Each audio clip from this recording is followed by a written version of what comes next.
Sleeping Beauty. Once upon a time, there lived a king and queen who for many years were very sad because they had no child. At last, a little daughter was born to them, and the king was so happy that he planned a great feast in the palace, to which he would invite all of his friends and relatives. Now, in his country, there were 13 fairies. Of course, the king wished to invite all of the fairies to the feast too, so that each might look kindly upon his child, and perhaps give the baby a special fairy gift. But as the king had only 12 gold plates for the fairies to eat from, it was decided that one fairy had to be left out.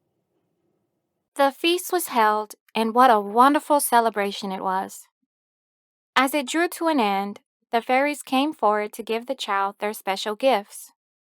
One said to the child, "I give you the gift of virtue, so that you may be good." Another said, "I give you the gift of wisdom, so that you may be wise." A third fairy gave the child the gift of beauty. A fourth gave her riches.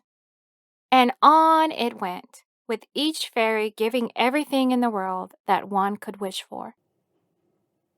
11 of the fairies had given their gifts, and the 12th was just about to speak when suddenly in came the 13th fairy, the one who had been left out. She was very angry, and she cried out in a loud voice, "When the princess is 15 years of age, she shall prick herself with a spindle and die." Without another word, the angry fairy left the hall. Everyone was terrified at what she had said. Then the 12th fairy came forth and said, "I cannot undo the evil spell, but I can soften it. Here then is my gift to the child. The princess shall not die, but she will fall into a deep sleep for 100 years." The king was determined to protect his child. "Surely," he said, "my daughter cannot prick herself with a spindle if she never sees one." So he gave an order that every spindle in the kingdom should be burned. The princess grew up, and all the fairies' gifts to the child were plain to see. She was good, wise, kind, and beautiful. Everyone who saw her loved her. On the day that she turned 15, the king and queen were away from the palace. The princess was left on her own, and she wandered about the palace, looking into all sorts of places and peeking into rooms that she had never explored before. She climbed a narrow winding stair that led to a little door with a rusty key sticking out of the lock. She turned the key, and the door opened, and there in a little room sat an old woman with a spinning wheel busily spinning away. "Good day," said the princess, entering the room. "What are you doing?" she asked, for she'd never seen a spinning wheel before. "I am spinning," said the old woman. The princess stretched forth her hand and asked, "What is this thing that spins around so merrily?" But hardly had she spoken when she pricked her finger on the spinning wheel spindle, and in that very moment she fell into a deep sleep. At the same time, sleep fell upon everyone in the palace. The king and queen, who had just come home and were in the great hall, fell fast asleep. The horses in their stalls, the dogs in the yard, the pigeons on the roof, and the flies on the wall all fell asleep. Even the fire on the hearth went out. The wind stopped, and not a leaf fell from the trees.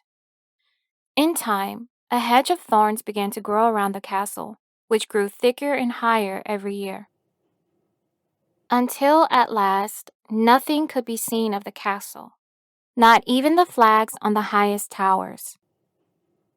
As the years passed, stories spread throughout the land of a beautiful princess sleeping behind a wall of thorns. Many a young prince came, but none could break through the thorns. But at long last, after many, many years, there came into a country a king's son who heard an old man tell that there was a castle standing behind the hedge of thorns, and that there a beautiful enchanted princess lay sleeping. The prince said, "I shall make my way through and see the lovely princess." The old man warned him that many had tried and failed, but the prince would not listen. Now the 100 years were at an end, and the day had come for the sleeping princess to be awakened. When the prince drew near the hedge of thorns, it changed into a hedge of beautiful flowers, which bent aside to let him pass. When he reached the castle yard, he saw the horses and dogs lying asleep, and on the roof the pigeons were sitting with their heads under their wings. As he entered the castle and climbed the steps, the prince saw everyone still asleep.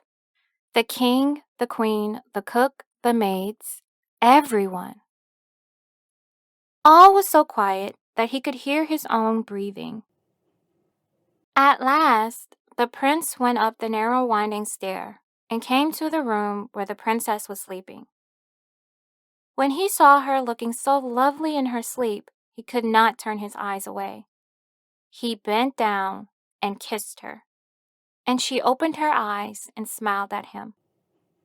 Together they went down the stairs, and they saw the king and queen waking up, and all the people in the castle waking up and looking at each other in great surprise.